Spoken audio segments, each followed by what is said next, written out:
ওনারা আমাকে অনেক কিছু বলতেছে স্যার, আপনি একটু কথা বলেন ওনার সাথে, মহিউদ্দিন সাহেবের সাথে একটু কথা বলেন। আপনি কোন ডিপার্টমেন্টের কোন সেশনের কোন হলের আপনি সেটা একটু বলেন তো আমাকে কাইন্ডলি। আমি থিয়েটার অ্যান্ড পারফরমেন্স স্টাডিজ ডিপার্টমেন্টের 17-18 সেশন শহীদ সার্জন জোহরলক হলের। আমার নাম মহিউদ্দিন রনি। ভাই আমি হাসিব ভাই, হাসিব বলতেছি ভাই। আসিফ বলো।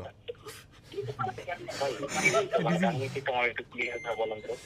ব্যাপারটা হচ্ছে এই যে এখানে যে ব্যক্তি বসে আছে ফোন, আমরা তো ওনার সামনে দাঁড়ায় আছি, এই ব্যক্তির ব্যাপারে অভিযোগ আসছে যে যখন শিক্ষার্থীরা আসছে বুঝছো গুলি টলি খেয়ে, এই ব্যক্তি হচ্ছে শেখ হাসিনার যে নির্দেশনা দিয়েছে যে কোনো শিক্ষার্থীকে যদি এখানে আহত কোনো শিক্ষার্থী আসে তাদেরকে যেন ট্রিটমেন্ট না দেওয়া হয়, হ্যাঁ, এবং সেটা বাস্তবায়ন করার যে মিটিংটা হয়েছে সেই মিটিংয়ে এই ব্যক্তিও মানে যুক্ত ছিল।